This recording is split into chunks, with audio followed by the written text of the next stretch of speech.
présence au milieu de nous. Merci Père parce que ce matin, nous voulons encore écouter sur ta voix.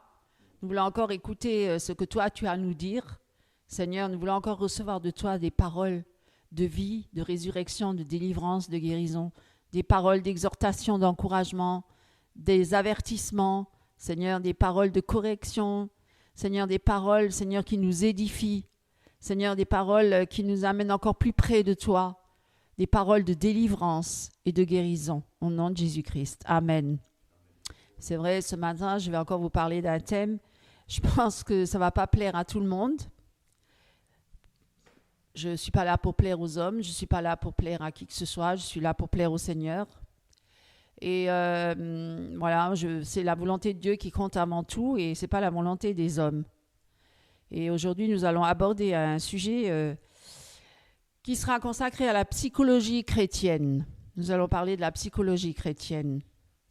Alors, parce que c'est vrai que il y a de nombreux signes sur l'apostasie, qui est d'ailleurs évoqué dans la parole de Dieu, l'apostasie de l'Église, dans les derniers jours, dans les derniers temps. Et la psychologie chrétienne, c'est l'un des signes les plus importants de l'apostasie de l'Église aussi. C'est très important parce que c'est quelque chose qui se répand de plus en plus depuis plusieurs années déjà. C'est pas nouveau. Là, je vous en parle aujourd'hui, mais je sais qu'il y a déjà des chrétiens, dont des pasteurs, certains aussi, qui ont averti le peuple de Dieu justement sur la chrétienté, sur la psychologie chrétienne. Des pasteurs connus même, qui ont averti le peuple de Dieu. Et certains se sont peut-être laissés reprendre, mais beaucoup se sont égarés et beaucoup sont séduits par cette pseudo-science. Et donc, voilà, aujourd'hui, je vais vous en parler, mais je ne suis pas la seule à en parler. Il y a même certains qui ont écrit des livres et d'autres qui ont crié, comme on dit, la voix du désert, comme Jean le Baptiste crie dans le désert, que le peuple revienne à moi pleinement et qu'il se repent de ses péchés et qu'il se détourne de ses mauvaises voies, des voies de perdition, de suivre des doctrines de démons de plus en plus et de ne pas se confier en l'Éternel tout simplement. Alors, je disais que c'était quelque chose de très subtil, là. Et beaucoup l'ont accepté parce que c'est venu d'une manière très subtile. C'est comme un cheval de Troie. Vous savez ce que ça veut dire, un cheval de Troie? C'est un intrus qui vient, mais déguisé. L'histoire de la prise de la ville de Troie, ça a été avec un cheval en bois. Et en fait, il a été amené dans la ville, au centre de la ville.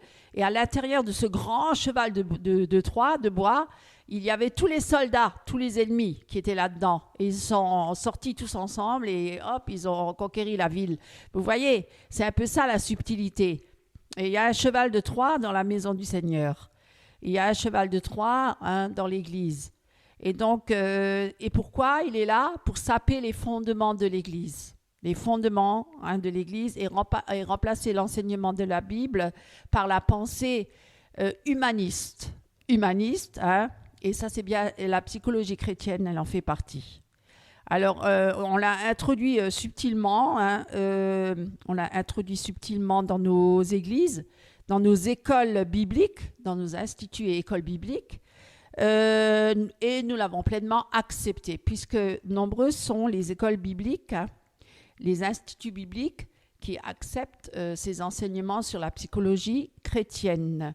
Et on a abouti à un système qui est devenu de plus en plus grandiose et innovant, et en disant que ça permet de régler tous les problèmes de la condition humaine.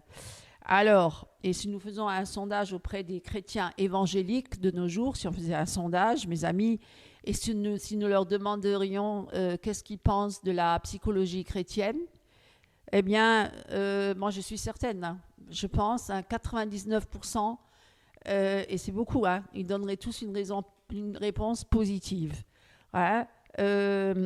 Même chez les pasteurs.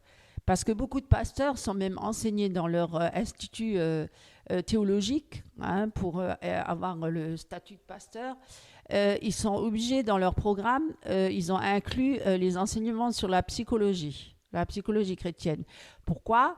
j'en ai entendu parler et j'ai entendu que certains pasteurs, dont Raymond Bourgier, je vais le nommer, a même dit qu'à l'époque, lui qui enseignait dans ces écoles, ces instituts bibliques, il était enseignant, professeur pendant des années dans les instituts de théologie.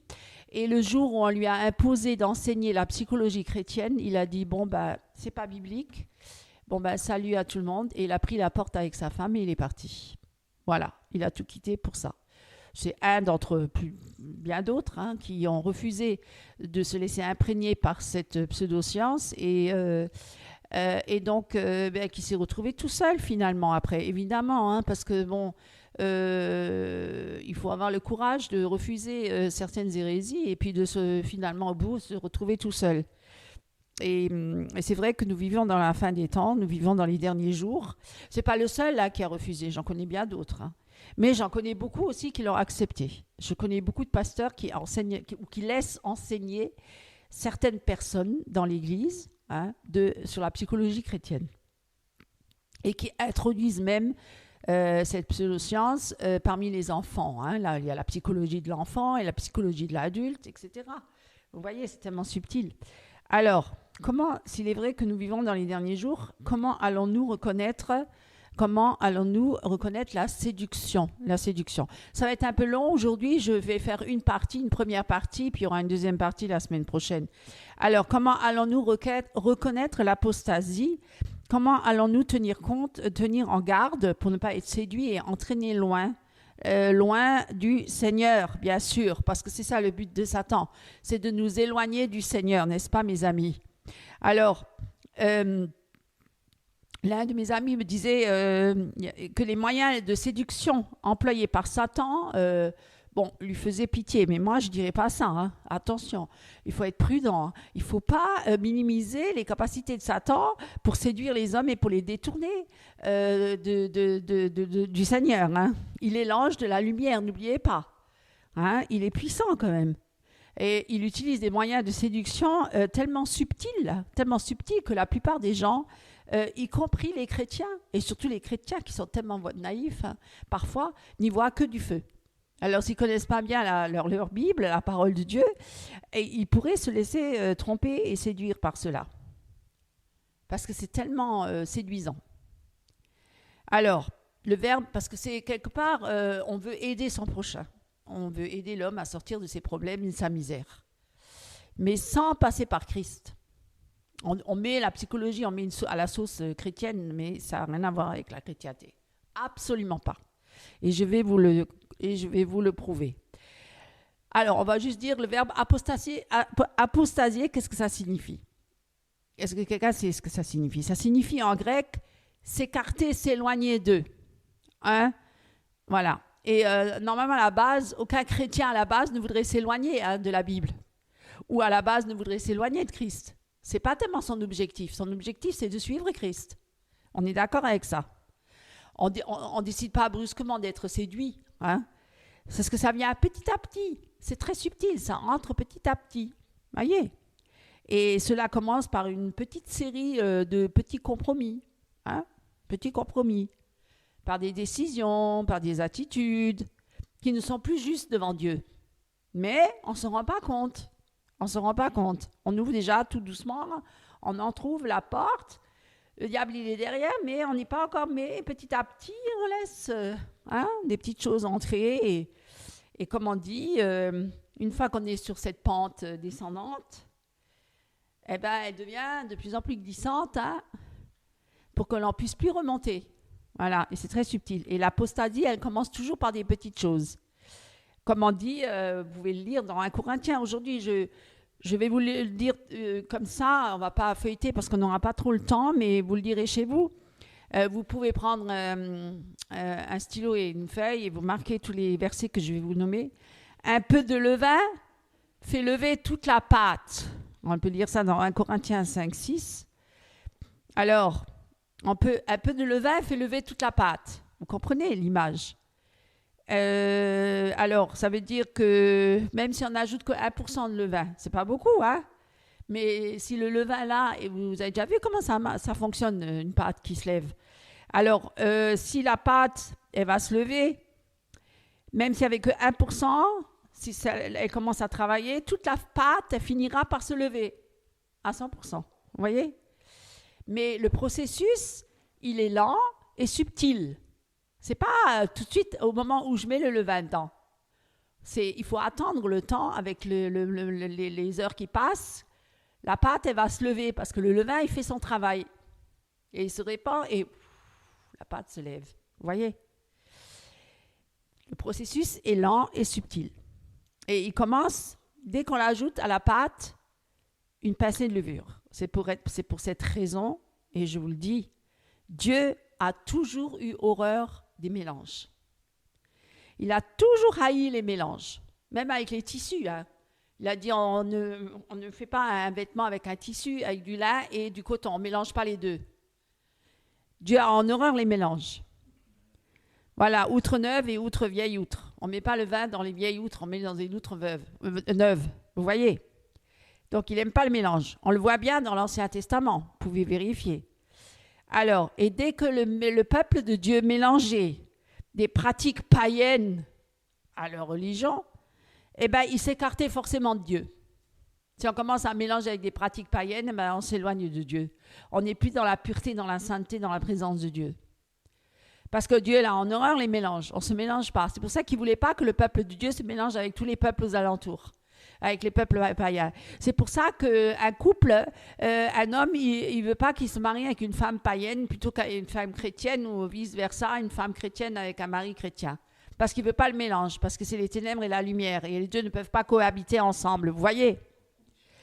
Il y a toujours une compromission. Et ça pousse toujours à s'écarter de Dieu. Il faut toujours davantage veiller. Alors, quand vous connaissez l'histoire de Salomon, ben justement, c'est l'exemple même, quand il a laissé, parce qu'il a été séduit par toutes ces belles femmes étrangères, hein, qui vouaient des cultes à des faux dieux et des idoles, et qui levaient Eh bien, lui, il s'est compromis, hein, il a élevé des stèles et des autels à ces faux dieux pour faire plaisir à ces femmes. Vous voyez, il s'est compromis, il s'est mélangé. Et c'est là que Dieu n'est plus avec. Dieu se retire. Et aujourd'hui, le levain, qu'est-ce que c'est le levain aujourd'hui? C'est la culture moderne. C'est la culture mondaine, moderne, voyez, hein, qui s'infiltre subtilement dans l'Église. Et on en a déjà parlé, le développement personnel, la pensée positive, etc., l'entrepreneuriat. Il faut prier pour les chefs d'entreprise, parce qu'il y a beaucoup de chefs d'entreprise qui rentrent dans les églises. C'est que c'est écrit ça, c'est écrit nulle part dans la Bible. Enfin bref, et c'est un petit détail là que je vous donne. Hein. Il y a toute une liste, hein, le yoga, et on en a déjà parlé, hein, toutes les faussetés, toutes les fausses doctrines, et tout ce qui entre, le Kundalini, etc., tout ce qui entre dans l'Église, subtilement. Hein. Et voilà. Et le levain le plus dangereux de tous, plus ou moins, j'en nomme un, mais c'est un parmi tant d'autres qui sont très dangereux, c'est justement cette fausse science, parce que c'est une science, alors là, il y a le mot science dedans, ça peut que être bon, comme par hasard. Ah bon, mais il y a des sciences qui sont très mauvaises, hein. Les sciences occultes, par exemple. Alors, les fausses sciences, hein, d'une prétendue science humaine. Oh, ça a une belle connotation, hein, science humaine, ça veut dire que c'est pour l'homme, c'est pour le bien de l'homme, pour son prochain, hein, qui présente une description de la nature humaine qui ne correspond pas du tout à celle qui est décrite dans la Bible. Hein. Alors, pas du tout. Hein. Et en plus, cette science, elle offre des solutions que la Bible n'évoque pas du tout pour résoudre tous les problèmes des hommes humains. Voilà, sans passer par Christ. Mais pour subtilement le faire entrer dans l'Église, on va dire que c'est une psychologie chrétienne. Hein. Et pourtant, comme elle a été pleinement acceptée par les chrétiens, comment ça se fait que les chrétiens, ils ont accepté ça? Hein. C'est un sujet qui est devenu tellement difficile à aborder parce qu'il y en a, si on leur dit non, mais ça ne vient pas de Dieu, la psychologie, mais si, c'est pour aider son prochain avec ses problèmes qu'il a dans le mental, etc. Il n'y en a qu'un seul qui peut guérir au niveau du mental, c'est Jésus. Il n'y a pas d'autre solution. Je suis désolée. Et souvent, la racine de tous ces problèmes, maladies, c'est le péché. Parce que dans cette science-là, on ne parle pas de péché. Et je vais vous le prouver. Alors, est-ce une science ou une philosophie?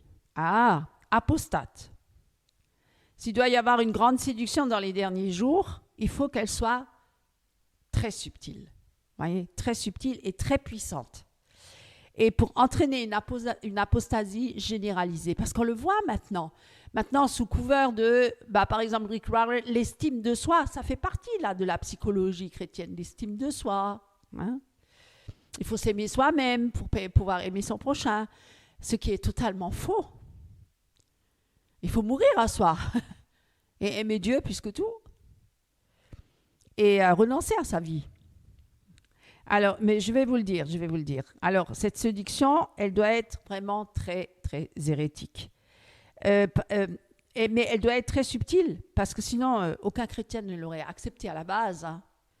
Il faut vraiment une bonne séduction, hein, qui doit être tellement bonne que personne ne penserait à la remettre en question. Voilà. Et pour que tout le monde l'accepte. Hein. Et elle doit être acceptée particulièrement par l'Église et par les pasteurs, parce que c'est eux qui sont à la tête, c'est eux qui enseignent le peuple, hein, qui veillent sur le peuple. Donc, il faut toucher les pasteurs, il faut toucher tous ceux, les anciens, tous ceux qui sont importants dans l'Église, pour qu'ils soient en accord avec ça, pour accepter de le faire entrer dans l'Église. Voilà. Et donc, pour être accepté par l'Église, on va venir sous le déguisement de la science, parce qu'on aime bien la science, hein. La science de Dieu, il y a même marqué dans la Bible, hein, acquérissez la science. Donc la science, à la base, quand on étudie tout ce qui est scientifique, ça paraît beau, hein, c'est merveilleux, on découvre des belles choses, et la création de Dieu même, hein, derrière tout ce que nous voyons dans le monde, etc. Mais il y a aussi des sciences cachées, des sciences occultes. Alors, il faut que tous puissent accepter, hein. Et il faut que ça amène même à une réalisation merveilleuse de dire que de concilier le divin avec l'humain. Vous voyez, on veut concilier le divin avec l'humain. Hein. Alors, parce qu'on veut améliorer hein, l'état de la chrétienté, comme si la Bible n'était plus suffisante. Vous voyez, il y a encore besoin d'autres choses à côté. Il faut une science nouvelle, merveilleuse, une science moderne, hein, parce que ça n'existe pas depuis très longtemps, hein, alors que la Bible, elle existe déjà plus de 2000 ans, voilà, même au-delà, hein, puisqu'on parle aussi de la Genèse, donc ça existe depuis bien plus longtemps. Et, mais cette science-là, elle parle de la nature humaine. Vous voyez, la nature, tout le monde s'intéresse à l'humain. On s'intéresse tous à l'homme, hein, le fonctionnement de l'homme, comment il est créé, comment il est conçu, le corps, âme et esprit, etc. Comment il fonctionne, hein. Et parce qu'ils disent que tout n'est pas écrit dans la Bible et qu'il y a beaucoup de questionnements qui n'ont pas de réponse apparemment dans la Bible, alors il faut qu'ils cherchent d'autres ouvrages. Et c'est pour ça que la psychologie chrétienne, elle était la bienvenue. Hein. Elle a été reçue à bras ouverts dans les émissions de télévision chrétiennes, hein, et acceptée dans les séminaires et dans les instituts bibliques. Voilà. Donc, elle est bien entrée. Hein. Et maintenant, elle fait partie des études obligatoires, hein, chez les pentecôtistes même, hein, je crois. On fait aussi allusion, pas chez tous les pentecôtistes, mais les charismatiques sûrs, hein, de la psychologie chrétienne. Et c'est une étude qui est obligatoire si vous voulez obtenir votre diplôme de théologie. Donc, soit vous faites comme Bourdieu, vous quittez tout, ou vous restez. Et vous vous compromettez. Alors, presque tous ces instituts offrent aussi des spécialisations dans divers domaines de la psychologie, de la cure d'âme, parce que ça fait partie de ça, ou du conseil psychologique. Maintenant, il y en a besoin de beaucoup de conseils psychologiques. Alors que tout est dit dans la parole de Dieu. Et donc, il y a un conseil psychologique qui se met en place, hein, qui est composé des membres de l'Assemblée. Et les pasteurs, eux, ils se mettent un peu à part, mais ils diront, bon, vous vous occupez de ça, moi, je suis le conseiller spirituel. Et ils laissent les problèmes psychologiques au nouveau groupe de prêtres, entre guillemets, hein, parce que maintenant, il y a des groupes de prêtres, entre guillemets, qu'ils appellent les psychologues chrétiens. Moi, je le sais parce qu'il y en a dans les églises. Et il y en a de plus en plus qui ont fait des études de psychologie, qui ont fait des psychothérapies, qui ont fait des psychanalyses, etc. et qui se retrouvent dans les églises. Et même chez Peter Schmidt, même le témoignage du fils de Peter Schmidt, Benjamin, il a même dit qu'il y avait une psychologue chrétienne qui était là pour prier pour elle et qui essayait de détecter qu'est-ce qu'il y avait comme problème. Il disait même que ce n'était pas une possession démoniaque, mais que c'était un problème grave de psychologie. Elle a même témoigné et elle est restée psychologue. Elle est psychologue dans l'Église. Voilà. Je le dis ouvertement. La psychologie nous est devenue tellement familière. Oui, moi aussi, j'ai étudié la psychologie quand j'ai fait l'école d'infirmière. Mais il y a beaucoup de choses que je rejetais, parce que je savais très bien que ça ne venait pas de Dieu. Alors, elle s'est tellement intégrée dans notre style de vie qu'il nous est vraiment difficile de voir en elle un aspect négatif, d'avoir un avis négatif sur ça, parce que c'est quand même pour le bien de l'homme, c'est pour l'aider à sortir de ses problèmes. Alors, nous trouvons la psychologie dans les sermons, maintenant, dans les programmes de conseil personnel offerts par les églises, dans les instituts. L'église est envahie par la psychologie. Vous verrez, faites des recherches, vous verrez. La psychologie, elle est partout. Dans les écoles chrétiennes, dans les programmes de conseil aux jeunes couples et aux familles même. Dans les programmes de formation des missionnaires, dans les radios chrétiennes. Les livres sur la psychologie chrétienne se vendent très bien. La psychologie fait à présent partie intégrante du christianisme. Voilà pourquoi c'est très dangereux. Et il y en a énormément qui ont écrit des livres, se vantant les mérites de la psychologie, qui est là pour régler tous les problèmes toujours plus graves de l'espèce humaine. Alors du coup, on a besoin de la psychologie chrétienne. Elle n'existait pas avant, au 1er siècle, et tous les autres siècles qui suivaient. Ça date d'il n'y a pas longtemps, la psychologie chrétienne. Alors avant, ils n'avaient pas besoin. Maintenant, ils ont tous besoin de la psychologie chrétienne. Alors, d'ailleurs, les chrétiens, ils sont aveuglés parce qu'ils ne voient même pas de contradiction. Ils croient que la psychologie chrétienne, elle fait bon ménage avec la foi biblique, ce qui est totalement faux.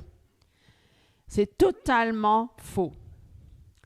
Alors, je vais vous dire, l'Association américaine des conseillers chrétiens en Amérique comporte plus de 17 500 membres. Et là, je vous parle d'il y a 10 ans, parce qu'on est en 2024. Vous imaginez. Entre-temps, ça a bien évolué. Le marché du conseil psychologique chrétien est contrôlé par de nombreux individus et par des centres de conseil chrétiens qu'ils ont formés.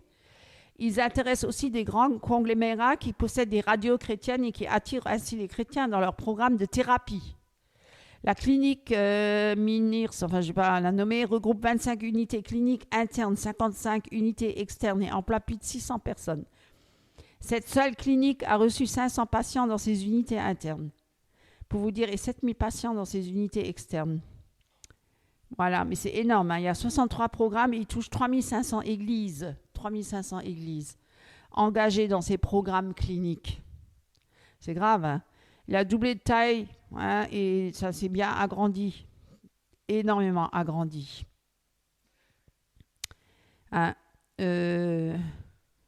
Voilà. Et il y a tellement qui se sont tournés vers ce domaine-là. Et qui même refusent de se remettre en question ou d'étudier en profondeur là-dessus. Et finalement, on ne voit même pas qu'il y a une incompatibilité complète entre la Bible et la psychologie.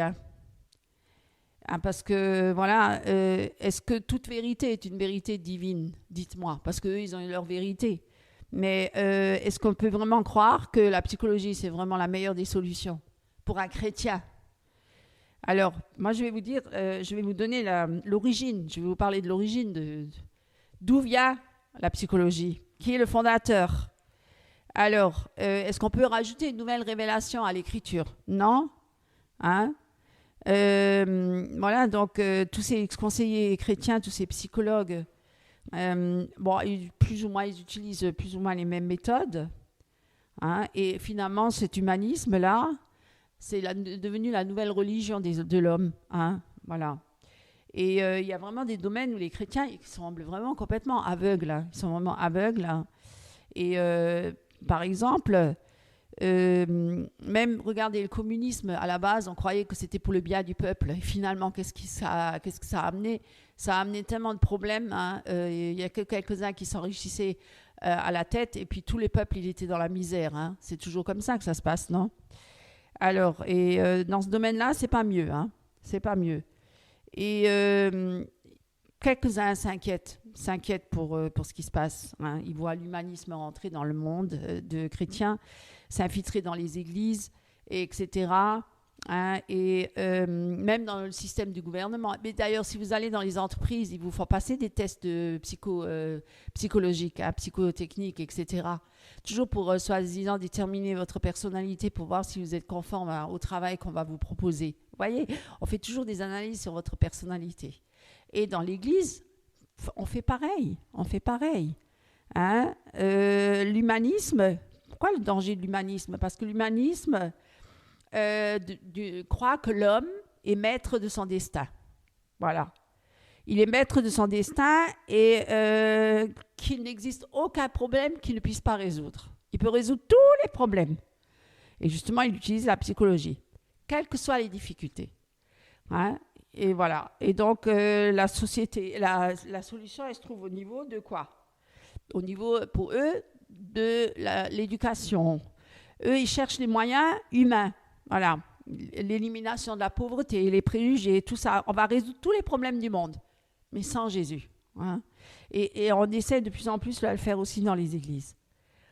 Et on croit que le potentiel de la nature humaine, elle est infinie. C'est totalement faux. Parce qu'on est des êtres finis, on va mourir un jour et on est des êtres faibles, on n'est pas toujours forcément forts. Et voilà, et puis on va mourir un jour. Et est-ce que les hommes, ils ont réussi à éliminer toute la pauvreté et toutes les injustices du monde? Jamais. Est-ce qu'ils ont réussi à éradiquer toutes les maladies? Non. Vous voyez bien qu'il y a de plus en plus de problèmes. Hein. Vous voyez bien que les choses ne s'améliorent pas. Et dans l'Église, vous voyez bien qu'il y a de plus en plus de problèmes aussi. Est-ce que la psychologie chrétienne a apporté un plus pour le bien-être des chrétiens? Non, au contraire. Maintenant, les chrétiens, ils sont tellement omnibulés et focalisés sur eux-mêmes, sur leur moi, tellement centrés sur eux-mêmes, ils sont même plus christocentriques, ils sont centrés sur eux-mêmes. Hein? En disant, voilà, c'est pas de votre faute, si vous avez des problèmes, c'est la faute du voisin, c'est la faute de la mère, du père, de tout le monde, sauf pas vous. Donc, il n'y a pas de péché, Alors, hein? Et c'est ça, justement, la subtilité. Et donc, moi, je vais vous en parler en plus en profondeur et je vais vous citer qui c'est qui est à l'origine de la psychologie. Qui c'est qui est à l'origine de la psychologie? Le père de la psychologie moderne fut en France Anton Mesmer. Au départ, Anton Mesmer, qui popularisa l'hypnose. Vous voyez, on avait déjà parlé de l'hypnose, hein? Appelé alors mesmérisme. Il s'agit en fait d'une antique science occulte, vous voyez, occulte, qui a été introduite dans la médecine moderne. L'hypnose était considérée comme un moyen d'obtenir des révélations et des pouvoirs cachés. Elle permit finalement de mettre au point toutes sortes de techniques concernant la découverte de soi et l'amélioration de soi. Vous voyez, que en rapport avec l'homme, hein? Rien à voir avec Dieu. Elle aboutit également à développer des techniques permettant de développer la puissance de la pensée. Pensée positive, ça vient de là, vous voyez, l'estime de soi, l'égocentrisme, tout ça, où l'on puise dans les ressources illimitées du subconscient et de l'inconscient, en parvenant même à exercer des capacités supranormales. Hein, voyez, et comme la télépathie, transmission des pensées, alors que c'est totalement occulte, hein, et d'autres pouvoirs, soi-disant créatifs. Tout cela ouvrit la science du mental au domaine surnaturel. Voilà, on a ouvert la porte au surnaturel. Et qui constitue même aujourd'hui un domaine de la psychologie qu'on appelle comment? Perception extrasensorielle. C'est le domaine de prédilection du nouvel âge. Ah, là, le nouvel âge, hein? New Age, c'est rentré dans l'Église. Et donc, ces techniques se sont infiltrées dans l'Église, subtilement, notamment dans le mouvement de la parole de la foi. Hein, vous connaissez, Kenny Carradine, Kenny Copeland, etc. Ou le mouvement Vineyard, le vin nouveau, hein, Toronto, Pensacola, etc. Où l'on emploie des techniques, je vous en ai déjà parlé, de la visualisation, la guérison des souvenirs, hein, et d'autres pratiques semblables. C'est déjà rentré dans l'Église. Et il ne s'agit pas d'un hasard si la psychologie moderne, dès le début, a eu recours à des techniques occultes. Comme les chrétiens se tenaient en garde contre l'occultisme pur et dur, hein, qui était relativement facile à repérer. Par exemple, qu'est-ce qui est purement occulte, hein? L'homéopathie, on en avait parlé. Je veux dire, le pendule, la radiesthésie, ça, ils savent maintenant, les chrétiens. Ils ont été avertis que c'était occulte. Oui, le Ouija, ça c'est encore pire. Mais qui est donc facilement à repérer et qui rejette. Alors, l'ennemi a choisi, comme il a vu que là, maintenant, les chrétiens étaient un peu plus avertis, il fallait ramener autre chose. Parce qu'il va toujours venir avec autre chose pour essayer de détourner, de séduire les chrétiens. Jusqu'à la fin, ça va être comme ça. C'est pour ça qu'il faut être très vigilant. Il faut toujours veiller. Alors, l'ennemi a choisi une méthode lui permettant de s'infiltrer dans l'Église d'une manière plus subtile et plus aisée sous la forme d'une science. Ah. L'histoire de la psychothérapie moderne, hein, ça n'a été qu'une succession de méthodes qui ont tous connu un moment de gloire. On en a tellement entendu parler, vous en avez tous entendu parler. Hein. Et il faudrait que tu fasses une psychothérapie, non? Une psychanalyse. Il faut voir où il est ton problème. Plutôt que de dire t'as péché. C'est le péché qui t'a ramené dans cette situation. Non, c'est un problème psychologique. C'est peut-être dans ton passé, l'éducation de tes parents, ta mère, la faute de ta mère, ton père, ton grand-père. Alors, et on dit, cela devait suffire à prouver que la psychologie est loin d'être une science exacte, bien sûr. Et par exemple, les nombreuses théories de Freud, je vais vous dire qui il est, Freud. Hein? Alors, fondées sur divers complexes sexuels, hein? Le complexe d'Oedipe, on en a tous entendu parler. Hein? Je suis amoureux de mon père, la fille amoureuse du père, le fils amoureux de la mère, etc. Les premiers trucs interdits sexuels, il faut pas laisser courir ça, développer ça. Enfin bref, ça ramène des problèmes psychologiques, etc. Enfin bref. Et le complexe sexuel d'Oedipe, alors. Et maintenant, les psychologues actuels, ils ont ramené d'autres théories, hein, d'autres jargons, hein, pour faire une recherche plus sur les causes des problèmes psychologiques de notre passé. Et comme Freud, hein, le disciple Carl Jung, hein, qui était aussi un humaniste, mais aussi un spirit, un occultiste. Vous voyez? Vous pouvez faire des recherches. Hein. Il croyait que toutes les réponses se trouvaient en Dieu. En Dieu, mes amis. Est-ce qu'il croyait que toutes les réponses se trouvaient en Dieu? Non. Il croyait que toutes les réponses se trouvaient dans l'homme. Uniquement dans l'homme. L'homme sans Dieu. Mais il était un occultiste qui consultait en particulier les esprits.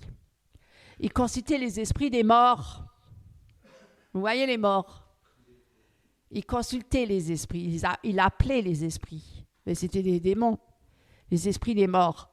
Son déterminisme psychologique est également tombé en désuétude et a perdu une bonne partie de sa validité. Mais on peut toujours retrouver des concepts de Jung dans un livre. Bon, maintenant, il y a d'autres nouveautés. Hein.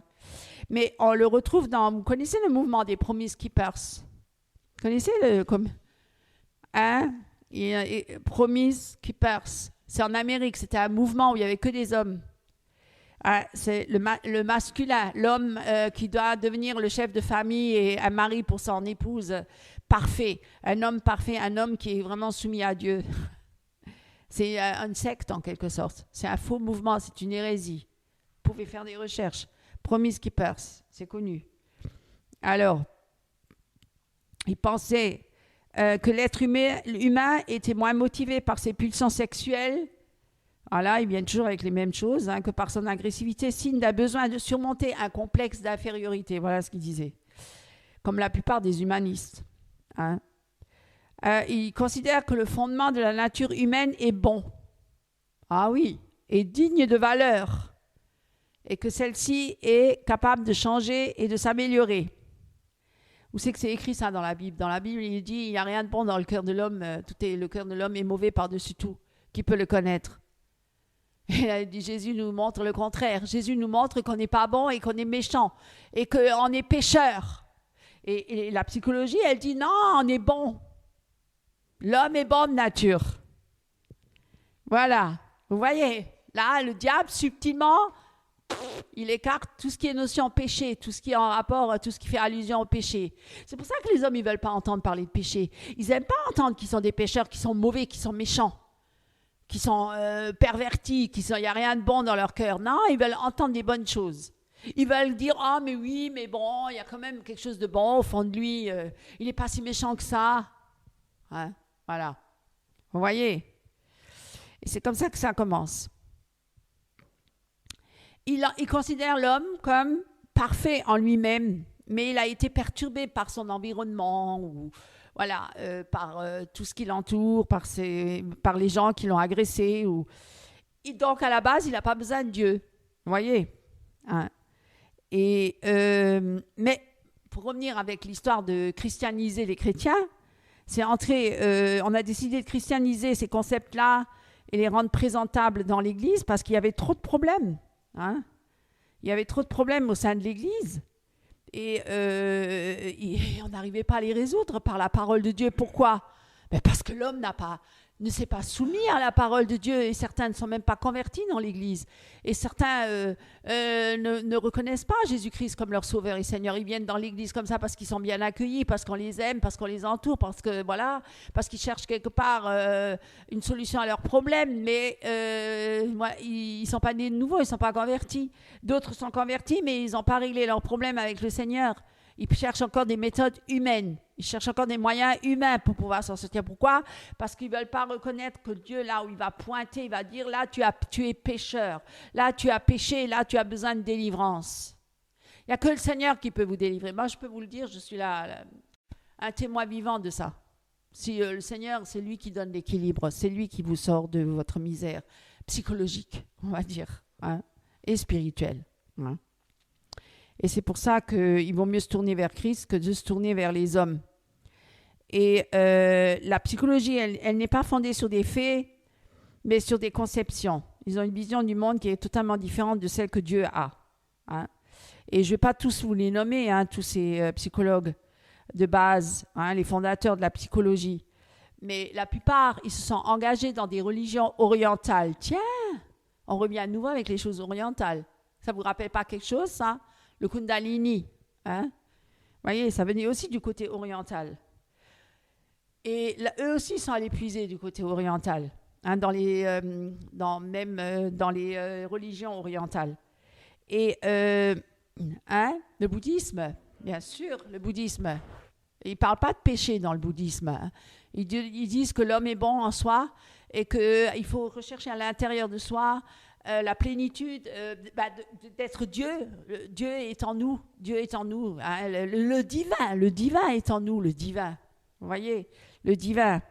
Et l'accent, donc, c'est engagé dans des religions orientales et dans diverses formes d'occultisme.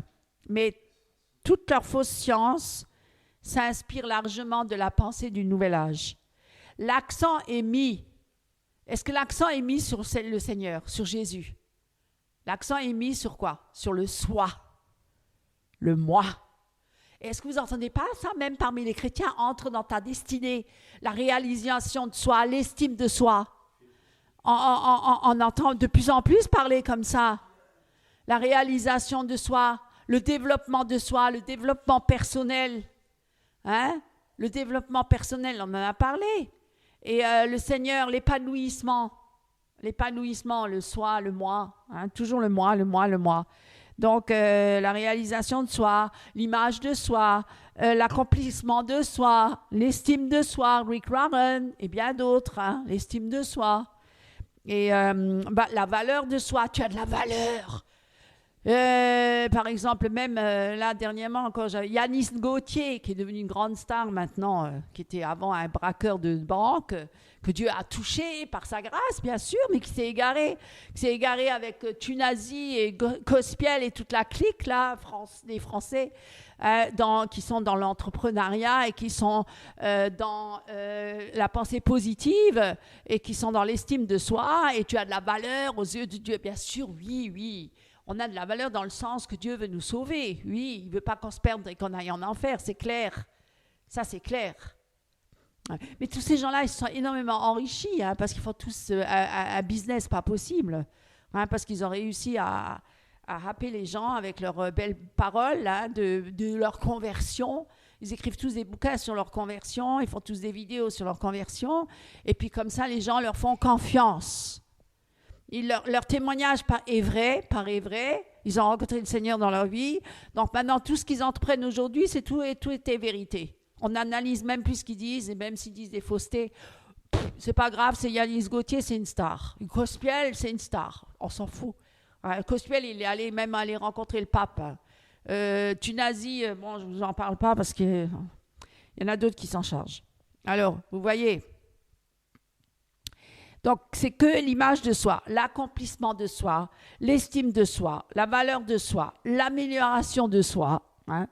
Le moi. Il n'y a que le moi. Moi. Hein. Bref, le Dieu de cette science-là, c'est qui? C'est le soi.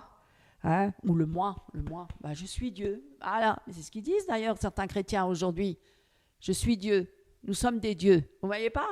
Mais écoutez ce qu'ils disent, vous verrez, vous comprendrez. Hein? C'est la religion de l'adoration de soi. C'est le culte du moi. C'est le culte de la personnalité. C'est ce qui se passe de nos jours. On doit tous aduler l'homme, la femme, hein, qui est sur l'estrade, ou même, mais le système star, hein, qu'on voit, tout le monde se regarde le nombril. Tout le monde regarde le nombril de l'autre. C'est écrit dans la Bible, hein, au lieu de regarder à Jésus et d'être christocentrique, non, on regarde à cause d'Internet, on regarde toutes les vidéos, on regarde les hommes et les femmes, on regarde que le moi. Même moi, aujourd'hui, vous me regardez moi, mais bon, je ne veux pas que vous me regardiez. Je veux que vous regardiez à Christ. À Christ. Parce que ça, c'est une religion qui est la religion de l'adoration de soi. De toute façon, je vais être détestée, parce que moi, je suis en train de dire que les chrétiens, ils doivent arrêter de faire le culte du moi, et arrêter de faire le culte du soi et de l'autre, et arrêter de faire l'adoration de soi-même et de regarder à Christ. C'est Christ qui nous a sauvés. On n'a pas de mérite, on est des pécheurs. Il n'y a rien de bon dans le cœur de l'homme. Si demain Dieu il nous lâche, il nous laisse livrer à nous-mêmes, vous verrez ce qu'on va devenir. C'est Dieu qui nous retient. C'est son esprit qui nous garde. C'est son esprit qui nous garde. Si son esprit se retirait de nous, vous verrez qu'est-ce que nous serions. C'est grâce au Seigneur qu'on peut vivre en communauté les uns avec les autres sans se faire du mal. Sinon, on serait tous en train de se battre et de s'entretuer. D'ailleurs, c'est ce qui se passe dans le monde. La jalousie, la méchanceté, la perversion, la convoitise, tous les péchés. Et j'en nomme que quelques-uns. C'est Dieu qui nous retient. C'est Dieu qui nous garde. C'est Dieu qui nous protège pour ne pas dévier. Alors, je vais courtement encore, on fera la suite dimanche prochain. C'est juste pour vous dire que c'est une religion ils en ont fait une religion, hein, et c'est centré sur soi, et que sur soi. L'égocentrisme. Contrairement, hein, voilà, ils disent quoi? Qu'est-ce qu'ils disent les psychologues chrétiens? L'homme n'a aucun problème à s'aimer soi-même. Il faut s'aimer d'abord soi-même pour aimer son prochain. Où c'est que c'est écrit ça? Il faut d'abord aimer Dieu avant tout. Et c'est Dieu qui réglera les problèmes. Hein? Premier commandement. Et après, j'aime mon prochain comme moi-même. Et si je suis en Christ, je suis en Dieu, je vais aimer mon prochain comme Dieu l'aime. Donc, ce n'est pas la même chose que de l'aimer dans la chair. Hein? Alors, ce mouvement-là, il tend à développer le potentiel humain qui aboutit à quoi? En fait, à la déification de l'homme. Et c'est ce qu'on voit dans les églises. Vous voyez, ça a été, ça s'est infiltré il y a 10, 15 ans, 20 ans en arrière. Mais aujourd'hui, regardez le résultat. On est en train de déifier l'homme. Dans les églises, partout. Regardez sur Internet, Benny Hinn, on l'élève sur un piédestal, c'est un surhomme, c'est un Dieu. Kenneth Copeland, ou Rick Brown, ou tous ces hommes-là. Et en France, Cospiel, hein, et EMCI, Jérémy Sourdril. Ah, Sourdril, comme si c'est un prophète. Lui, il y a Dieu qui parle à travers sa bouche. Tout ce qu'il dit, c'est paroles d'évangile. Vous voyez un peu. C'est très grave. C'est très, très grave. On adule les hommes et les femmes. Dans le monde aussi, regardez comment on élève les stars américaines ou françaises ou africaines, peu importe. Regardez Beyoncé, on en fait une reine, une déesse. Regardez Gisèle ou, je ne sais pas, d'autres, Kanye West, etc. Regardez-moi comment ils sont élevés, comment ils sont riches, multimilliardaires, parce que les hommes, ils les adulent tellement qu'ils achètent tous leurs CD, le machin, ils leur donnent plein d'argent, ils ont plein d'argent, ils sont tellement riches. Regardez les hommes politiques, comment on les élève. Regardez, c'est comme ça que l'Antéchrist il va venir, parce qu'ils vont l'aduler, ils vont le prendre considéré comme un Dieu. Il va d'ailleurs dire qu'il est Dieu qui vient. Parce qu'on adule l'homme, tout est centré sur l'homme. Rien n'est centré sur Dieu. C'est l'homme Dieu. Et les chrétiens aussi veulent être des dieux. Les chrétiens aussi veulent être adulés. Regardez les musiciens chrétiens, les chanteuses, les chanteurs. Hein, comment on appelle ça, les chantres. Oh, on les adule tellement. Oh là là, eux, ils sont super, des super spirituels. Hein. Les prophètes, les apôtres des nations, les apôtres, les grands bishops et tout ça. Regardez, ils veulent tous avoir des titres. Ils veulent être tous au-dessus des autres. Ils sont appelés par Dieu, ils sont des oints de Dieu, ils sont mandatés par Dieu pour conduire le peuple de Dieu. Pour qu'ils puissent bien les déplumer et leur prendre place. Ils sont tous très riches. Ils sont tous très riches. Comment ça se fait qu'il y en a qui sont devenus tellement riches avec la parole de Dieu? Alors que Jésus, il a marché, il ne savait même pas où reposer sa tête. Commerce moderne. Et on utilise aussi la psychologie chrétienne dans les églises.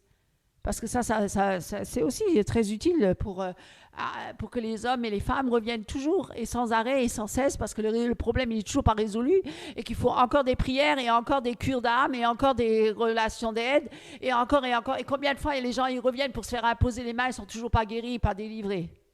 Pourquoi? Parce qu'ils n'ont pas renoncé à Christ, ils n'ont pas renoncé à leur péché, hein, qu'ils n'ont pas voulu suivre Christ et marcher dans l'obéissance sur ce chemin étroit. La psychologie, hein, cette prétendue science, elle prétend être fondée quoi? Sur l'observation du comportement humain. Voilà, on regarde l'homme, comment il se comporte, hein, et comment il agit, comment il réagit.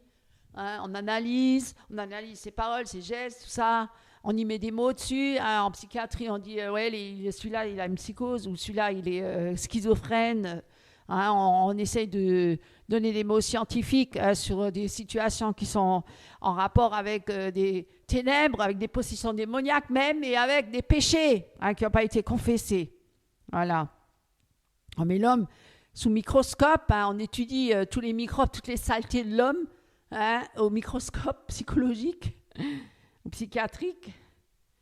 Et on essaie de trouver des remèdes souvent chimiques, pour certains, parce qu'on n'arrive pas à les retenir autrement, à les calmer.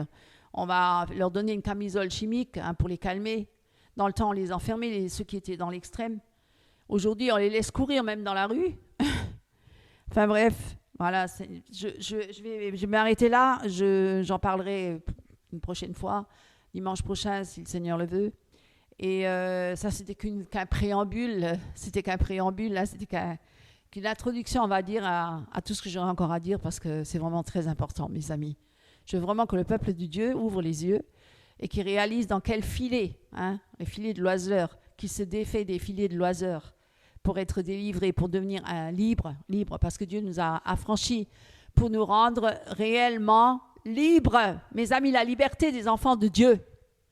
Et c'est ça, Dieu est venu pour rendre libre son peuple, libérer son peuple, l'affranchir, pour qu'il ne soit plus sous le joug de la servitude ou sous l'esclavage des hommes qui viennent avec des choses séduisantes pour les piéger et pour les dépouiller. Voilà, au nom de Jésus-Christ. Amen. Bonjour mes frères et sœurs en Christ. Ce matin, lisons ensemble le psaume 124 et 125. La délivrance de Dieu. Sans l'Éternel qui nous protégea, qu'Israël le dise, sans l'Éternel qui nous protégea. Quand les hommes s'élevèrent contre nous, ils nous auraient engloutis tout vivants. Quand leur colère s'enflamma contre nous, alors les eaux nous auraient submergés. Les torrents auraient passé sur notre âme, alors auraient passé sur notre âme les flots impétueux. Béni soit l'Éternel, qui ne nous a pas livrés en proie à leurs dents. Notre âme s'est échappée comme l'oiseau du filet des oiseleurs. Le filet s'est rompu et nous nous sommes échappés. Notre secours est dans le nom de l'Éternel, qui a fait les cieux et la terre. Amen. Psaume 125. Dieu notre rempart. Ceux qui se confient en l'Éternel sont comme la montagne de Sion. Elle ne chancelle point. Elle est affermie pour toujours. Des montagnes entourent Jérusalem. Ainsi l'Éternel entoure son peuple, dès maintenant et à jamais. Car le sceptre de la méchanceté ne restera pas sur le lot des justes, afin que les justes ne tendent pas les mains vers l'iniquité. L'Éternel, répand tes bienfaits sur les bons et sur ceux dont le cœur est droit. Mais ceux qui s'engagent dans des voies détournées, que l'Éternel les détruise avec ceux qui font le mal. Que la paix soit sur Israël. Amen. Soyez richement bénis et à la semaine prochaine. Frères et sœurs en Christ, bonjour, chers internautes et tous ceux qui nous suivent de près et de loin. Voilà, que le Seigneur soit glorifié. Nous allons dans la parole de Dieu et nous allons dans l'épître de Jean, première épître de Jean, au chapitre 2, verset 15. N'aimez point le monde, ni les choses qui sont dans le monde. Si quelqu'un aime le monde, l'amour du Père n'est point en lui, car tout ce qui est dans le monde, la convoitise de la chair, la convoitise des yeux, l'orgueil de la vie, ne vient point du Père, mais vient du monde. Et le monde passe et sa convoitise aussi, mais celui qui fait la volonté de Dieu demeure éternellement. Mes amis, aujourd'hui, et depuis la seconde moitié du XXe siècle, on vit dans une société de consommation. Et est-ce que vous connaissez le concept, en fait, de la société de consommation? C'est un concept qui ne vient pas de Dieu, le monde. Et qui c'est qui régit le monde? Le diable. Le diable qui est le prince de ce monde. Donc c'est lui qui a l'initiative, c'est lui qui conduit les âmes en enfer. Pour tous ceux qui ne veulent pas accepter la main que tend l'Éternel. Voilà. Au travers notre Rédempteur Jésus-Christ, qui a sacrifié sa vie pour nous sauver, pour nous racheter au prix de son sang. Eh bien, ce concept de cette société du XXe siècle, XXIe siècle, nous sommes déjà au XXIe siècle, oui, effectivement, eh bien, c'est un concept diabolique. Nous marchons par les mots, c'est un concept diabolique. Et ce concept-là, on peut le comparer avec le Dieu Mammon. Le Dieu Mammon. Vous savez, Satan, il a l'expérience. Il est rusé et il va tout mettre en place. Il met tout en œuvre aussi, ses stratagèmes, les stratégies, pour détourner, pour séduire l'enfant de Dieu. Et pour pousser aussi à la consommation, pour que nous puissions faire beaucoup d'excès, voyez-vous. Nous devons être modérés, nous dit la parole de Dieu, mais Satan est toujours là pour nous pousser à l'excès, voyez-vous, à l'excès. Je ne suis pas en train de tout diaboliser, de dire que tout ce que nous faisons ou tout ce qui est attrayant, ce que le monde peut nous offrir est diabolique. Ce n'est pas ce que je suis en train de dire. Par exemple, aujourd'hui, les trottinettes électriques.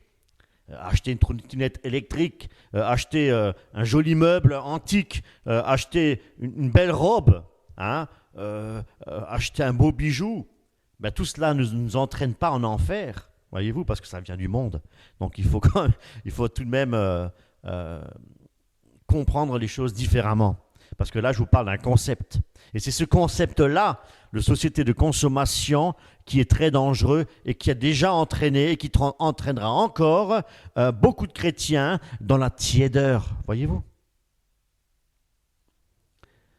Voire même le reniement de Christ. L'envie de consommer, l'envie de posséder, c'est quoi? C'est le résultat de quoi? De la séduction, mes amis. C'est le résultat de la séduction. Et par le moyen de quoi? Comment? Par le moyen de la publicité. Au travers des médias, télévision, etc. Publicité. Je vois, je veux consommer, je veux acheter. Eh bien, c'est ça le concept société de consommation. C'est un système. C'est un système qui est, premièrement, économique. D'abord ici. C'est le système économique. Et bien sûr, pour le système économique qui devient social, forcément. Social, ça stimule aussi toujours ce désir pour stimuler ce désir de consommer. Voyez-vous? Et quand on n'en a jamais assez. On veut toujours plus. Alors on vient toujours avec des nouvelles publicités. Voyez-vous? Pour pousser la personne à consommer. Tout le temps. Consommer. On veut toujours plus, on veut toujours plus. On veut toujours mieux que l'autre. On veut toujours plus beau que l'autre. Voyez-vous? La séduction est grande. Ce concept diabolique, effectivement, pousse l'homme, je ne veux pas dire forcément à devenir cupide, mais nous pousse à la convoitise. Et la convoitise nous pousse à la jalousie. Et cela entraîne et peut aller beaucoup plus loin. Mes amis, c'est une forme de persécution. Vous savez, pas une persécution d'ordre physique, mais bien plus subtile encore et beaucoup plus dangereuse. C'est une persécution qui nous entraîne vraiment à avoir l'esprit de cupidité, de stupidité. Oui, de stupidité. La cupidité peut aussi, aujourd'hui, dans la société dans laquelle nous vivons, ça peut aussi être présenté comme le désir de s'enrichir matériellement. Voyez-vous? De jouir tout ce que nous convoitons. C'est ça, cette cupidité-là, cette avidité-là. Je vois, je veux acheter, je veux. Donc ça nous pousse quand même quelque part, effectivement. C'est ça la cupidité, en fait, aussi, par la séduction. Et bien entendu, tout cela est lié à l'argent, parce qu'on fait des affaires. On vend, c'est pour faire des affaires, c'est pour gagner de l'argent. Et nous, on dépense l'argent. Voilà. Maintenant, c'est pourquoi Paul nous dit que l'amour de l'argent, c'est la racine de tous les maux. Il dit bien une racine. Une racine qui est irriguée par le poison du diable. C'est exactement cela. Et cet arbre-là, elle porte aussi des branches. Oui, avec un magnifique même feuillage. Voyez-vous, comme l'arbre de la connaissance du bien et du mal. C'était un joli arbre. Un arbre qui était agréable à la vue, bon à manger. Et qui, attention, il était même précieux pour ouvrir l'intelligence. Quelle séduction! Voyez-vous, Satan ne va pas présenter les choses d'une manière répugnante. dégoûtante, voyez-vous. Mais au contraire, c'est pourquoi on l'appelle le séducteur. Il vient avec la séduction. Et là, effectivement, la séduction, le diable travaille bien plus que vous et moi. Et il a des idées. Il a des idées.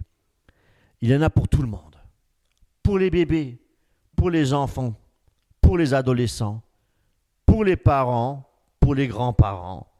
Le diable sait y faire. Et croyez-moi, il n'oublie personne. Parce que tant que nous sommes vivants, il essaiera toujours par tous les moyens de nous faire chuter les enfants de Dieu. Les autres, il les a déjà dans la poche, ceux qui ne sont pas à Christ. Son objectif, effectivement, c'est de nous distraire, la distraction, nous écarter de la réalité spirituelle, voyez-vous? Des choses d'en haut. Et voilà maintenant, quelque part, notre persécution du XXIe siècle est d'ordre, justement, de la séduction. Grande séduction. Et son objectif aussi, c'est de nous rendre esclaves, addicts, voyez-vous? Addicts au système de ce monde, à la technologie moderne. C'est une arme hyper puissante pour notre ennemi, pour nous détourner du droit chemin, mes amis, et pour nous faire beaucoup de mal en nous faisant croire, miroiter que ce que le monde nous offre est quelque chose de bon. Non, mes amis, quel duperie, quelle tromperie, c'est la séduction. Et croyez-moi que la séduction est à son comble. À son comble. L'apôtre Jean dit, n'aimez point le monde. Et s'il insiste effectivement sur ce point-là, c'est qu'il nous met en garde parce qu'il sait qu'il y a de l'incompatibilité, mes amis, et justement entre l'amour du monde et l'amour de Dieu. Nous pouvons dire aussi que nous aimons Dieu si nous n'aimons plus le monde. Voyez-vous, aimer le monde, encore, c'est aimer encore le péché et pratiquer le péché. Dans 1 Jean, chapitre 1, verset 6, je vous fais la lecture, 1 Jean, chapitre 1, verset 6, il est dit, « Si nous disons que nous sommes en communion avec lui, avec Dieu, forcément, et que nous marchions dans les ténèbres, nous mentons et nous ne pratiquons pas la vérité. » Nous allons dans Jacques, chapitre 4, verset 4, où il est dit « Adultères que vous êtes, ne savez-vous pas que l'amour du monde est inimitié contre Dieu? Celui donc qui veut être ami du monde se rend ennemi de Dieu. » L'amour du monde nous rend ennemis de Dieu. Sommes-nous encore ennemis de Dieu? Ça veut dire, avons-nous encore de l'amour pour les choses de ce monde? Sommes-nous encore ennemis de Dieu? Nous ne devons pas nous affectionner notre cœur, attacher notre cœur dans les choses que le monde nous propose. Maintenant, ce qui est important aussi de savoir, frères et sœurs en Christ, c'est de définir ce qu'est le monde et l'amour du monde. On va définir ce que c'est. L'apôtre Jean dit effectivement de ne pas imiter le monde. Et pourtant, écoutez bien, dans Jean 3,16, il écrit quoi? Car Dieu a tant aimé le monde. Est-ce qu'il y a une contradiction entre ces deux passages? Il s'agit du même auteur, c'est l'apôtre Jean. Est-ce que Jean va se contredire? Certainement pas. Dans Jean 1, 4, 9, l'apôtre Jean dit bien que Dieu a envoyé son Fils dans le monde afin que nous ayons la vie. Voyez-vous? Donc quand l'apôtre Jean nous dit de ne pas aimer le monde, il veut dire par là, n'aimez pas le système dans ce monde. Le concept, ce que nous avons vu tout à l'heure, de ce monde. Le concept de la société de consommation. Pourquoi? Parce qu'il est contraire au royaume de Dieu. C'est un système corrompu et c'est Satan qui est le Dieu de ce siècle. Voyez-vous? Parce que Dieu lui donne cette permission. Voyez-vous? Et qu'est-ce qu'il y a dans le monde? Alors, selon Jean 1, 2, 16, il y a la convoitise de la chair, la convoitise des yeux et l'orgueil de la vie.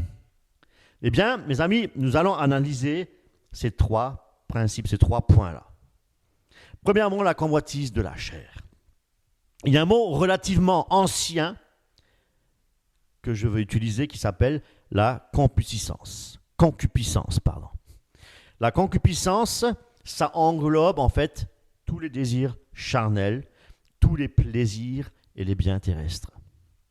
La question à se poser, dites-moi, qui est à l'abri, ou plutôt, qui est épargné de la convoitise de la chair? Qui? Quel chrétien est épargné de la convoitise de la chair? La réponse est que nous sommes tous, sans exception, des dieux. Non, comme le soulignait mon épouse ce matin, nous sommes tous sans exception des pécheurs. Des pécheurs. Et nous avons tous, sans exception, la même nature charnelle. Alors, concernant la convoitise de la chair, nous allons dans 1 Pierre, chapitre 2, verset 11. 1 Pierre, chapitre 2.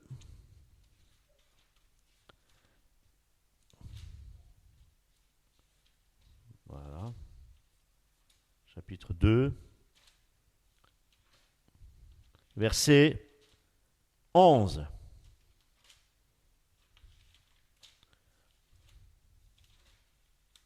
Voilà. Et nous lisons. Bien-aimés, je vous exhorte, comme étrangers et voyageurs sur la terre, à vous abstenir des convoitises charnelles. Pourquoi? Mais bien la réponse. Parce qu'elles font la guerre à l'âme. Tout simplement. Voyez-vous? Alors, quelles convoitises, effectivement, font la guerre à l'âme et où il faut effectivement s'en abstenir? La convoitise de la chair, ce n'est pas uniquement des désirs d'ordre sexuel. Ça, il faut le savoir. Galates 5, 19. Or, les œuvres de la chair sont manifestes. Ce sont l'impudicité, l'impureté, la dissolution, l'idolâtrie, la magie, les inimitiés, les querelles, les jalousies, les animosités, les disputes, les divisions, les sectes, l'envie, l'ivrognerie, les excès de table et les choses semblables. Et je vous avance, comme j'ai déjà dit, que ceux qui commettent de telles choses n'hériteront point le royaume de Dieu. C'est-à-dire que ceux qui commettent ces choses et ne se repentent pas de leurs péchés et qui n'abandonnent pas leurs péchés n'hériteront point le royaume de Dieu. Voilà. Mes amis, nous sommes en guerre et cette guerre se situe entre le cœur de l'homme et les convoitises charnelles et entre Dieu. Et là, il n'y a aucune compromission. Galates 5, 17, il est dit quoi? Car la chair a les désirs contraires à ceux de l'esprit, et l'esprit a les contraires à ceux de la chair. Ils sont opposés, afin que vous ne fassiez point ce que vous voudrez. C'est pourquoi lorsque l'apôtre Jean dit « N'aimez point le monde », il a commencé avec la convoitise de la chair. Donc, nous devons fuir le monde, c'est-à-dire fuir la convoitise de la chair. Nous ne devons pas le laisser dominer par elle, voyez-vous? Nous ne devons pas laisser dominer, mais plutôt marcher par l'esprit pour faire mourir, dit la parole de Dieu, les actions du corps. Selon Romains 8, 6, celui qui marche par l'esprit, il a la vie, et l'affection de la chair, c'est la mort. Notre âme, mes amis, nous avons été baptisés effectivement d'eau et d'esprit. Eh bien, nous sommes devenus une nouvelle créature en Jésus-Christ, notre position actuelle, si nous avons été baptisés, et si nous sommes nés d'en haut. Notre position, nous sommes enfants de Dieu. Notre âme est destinée à quoi? À être en communion avec le Seigneur, avec Dieu. Christ nous donne aussi les armes nécessaires, les armes spirituelles dans Éphésiens. Voilà, pour être quoi? Victorieux sur notre chair. C'est pourquoi nous devons nous éloigner, mes amis, des convoitises charnelles et même pas, je dirais, les effleurer ou les caresser. Nous éloigner et ne pas nous approcher. Vous savez, un lion dans une cage, tant que vous ne vous approchez pas, il n'y aura aucun danger. Voyez-vous, il peut rugir, mais si vous vous approchez, et si vous avez le malheur de mettre votre bras dans la cage, il vous arrache le bras. Voyez-vous, nous devons rester à l'écart. Nous ne devons pas même caresser, même pas effleurer quoi que ce soit dans ce monde.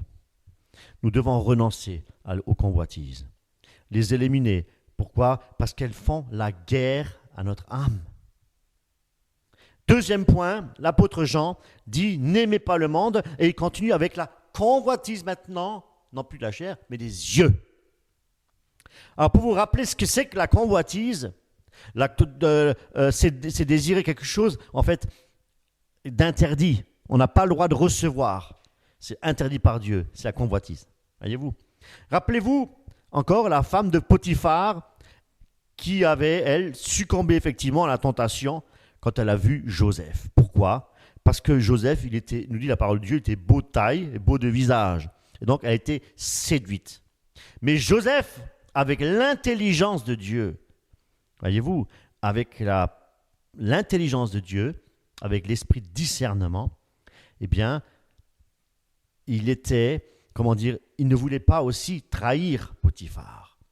Eh bien, qu'est-ce qu'il a réussi à faire? À résister par la puissance de Dieu à cette grande tentation. Et pour quelle raison aussi? Parce qu'il craignait l'Éternel.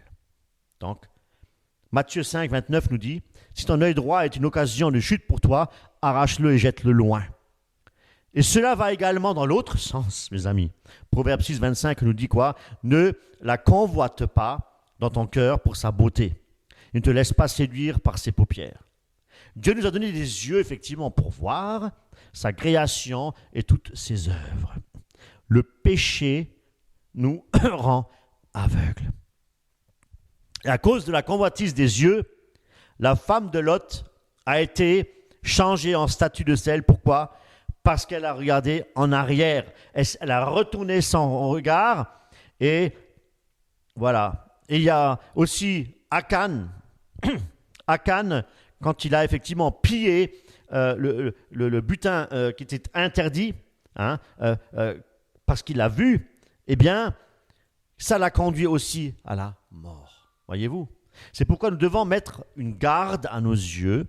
Nous voyons trop d'images, trop de clichés dans la journée, que ce soit sur le portable ou ailleurs, en publicité. Et cela, effectivement, pollue notre esprit et nous incite, nous séduit à pécher. Car l'homme regarde ce qui frappe les yeux, mais l'Éternel regarde au cœur. 1 Samuel, chapitre 16, verset 7. Oui, Dieu regarde au cœur de l'homme, et nous devons veiller sur notre cœur. C'est justement du cœur que viennent les mauvaises pensées, etc. Il y a encore plein d'autres domaines où il y a cette convoitise des yeux. Ça peut être des biens matériels, tout ce qui est agréable à la vue. Nous devons être prudents parce que le désir vient du monde et le monde nous incite vraiment à convoiter. Voyez-vous? Et pour lutter contre la convoitise, mes amis, nous devons toujours veiller, prier pour ne pas succomber à la tentation, mes amis, à la convoitise charnelle.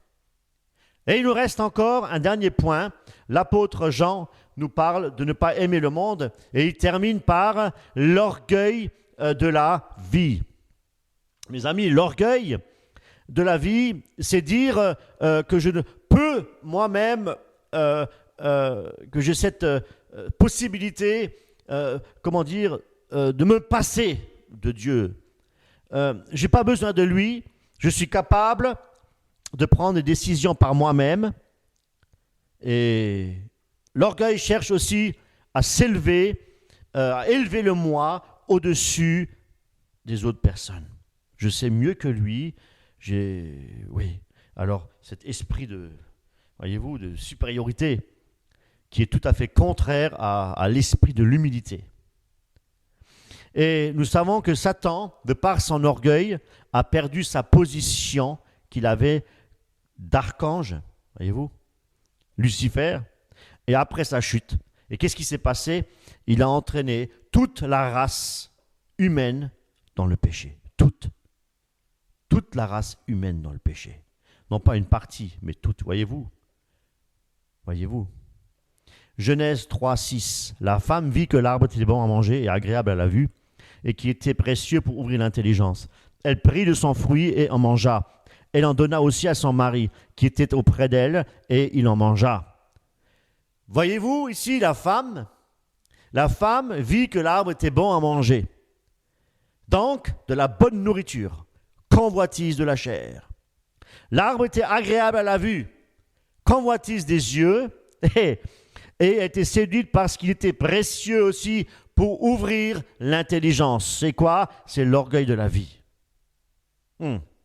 Et c'est de cette manière-là que Satan aussi a séduit Jésus-Christ quand il était dans le désert. Voyez-vous, il a tenté Ève et il ne s'est pas gêné de le faire avec Jésus-Christ dans le désert. Et la convoitise de la chair, quand Jésus, justement, il avait faim, convoitise des yeux, quand Satan lui avait montré effectivement tous les royaumes du monde et leur gloire, et l'orgueil de Satan en disant à Jésus de se jeter en bas pour usurper et s'approprier effectivement le pouvoir de Dieu, si jamais Jésus était soumis au diable. Vous voyez, prendre sa place.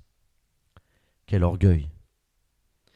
Avoir de l'ambition, mes amis, dominer, exercer un certain pouvoir, tout cela, c'est ce que le diable propose dans ce monde, le système de ce monde. Et qu'est-ce qu'il donne en échange? Lui adorer. Voyez-vous, elle me parlait mon épouse ce matin des stars, des showbiz. Voyez-vous, donc il offre tout. Et en échange, c'est quoi? En échange, c'est la mort spirituelle. Voilà. Et puis, ces artistes entraînent encore d'autres âmes avec eux en enfer. Voilà. Et bien, c'est ça, la compromission. Tu vas devenir riche, mais tu ne vas pas seul en enfer. Je veux que tu sois un objet d'adoration. Voyez-vous? Donc, le succès. Donc, des milliards de gens, des millions de gens, à cause du péché, à cause de la séduction, entraînés avec elle ou lui. Voilà. Le piège de l'orgueil de la vie, c'est justement de tomber au pouvoir de Satan et de perdre son âme. Matthieu 16, 26. Et que servirait-il à un homme de gagner tout le monde s'il perdait son âme? L'orgueil de la vie, mes amis, c'est refuser de dépendre de Dieu. Voyez-vous? Et de ne pas se soumettre à Dieu. C'est l'orgueil de la vie.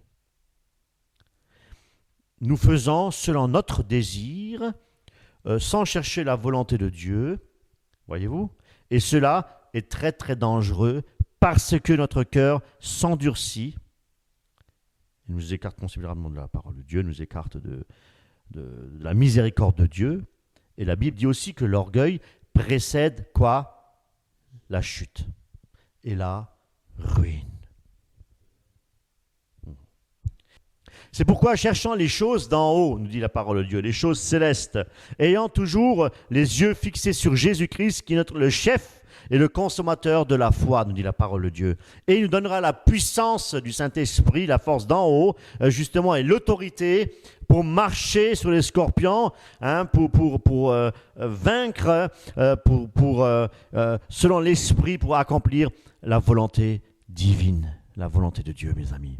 La convoitise de la chair sera à ce moment-là remplacée par l'envie, le désir de servir notre Seigneur. La convoitise des yeux sera remplacée par l'envie de chercher premièrement le royaume de Dieu, et l'orgueil de la vie sera remplacé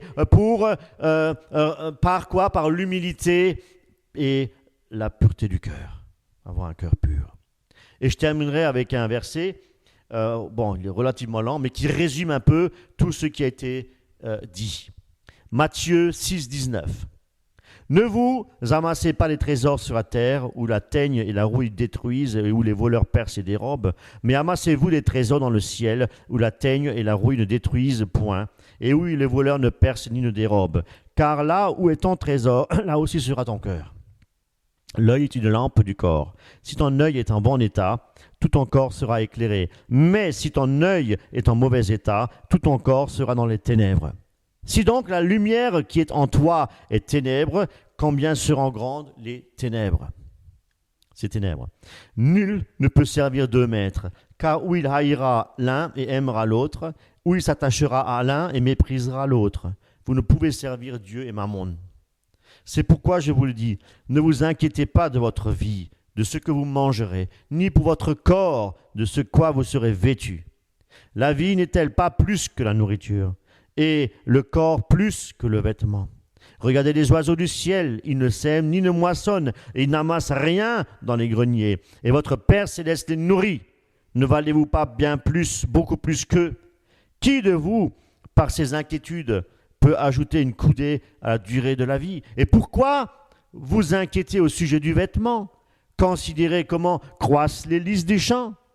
Ils ne travaillent ni ne filent. Cependant, je vous dis que Salomon, même dans toute sa gloire, n'a pas été vêtu comme l'un d'eux. Si Dieu revêt ainsi l'herbe des champs qui existe aujourd'hui et qui demain sera jetée au four, ne vous vêtira-t-il pas à plus forte raison, gens de peu de foi? Ne vous inquiétez donc point, et ne dites pas que mangerons-nous, que boirons-nous, de quoi serons-nous vêtus? Car toutes ces choses, ce sont les païens qui les recherchent. Les païens. Votre Père céleste sait que vous en avez besoin. Voyez-vous? Cherchez premièrement le royaume de la justice de Dieu, et toutes ces choses vous seront données par-dessus. Amen.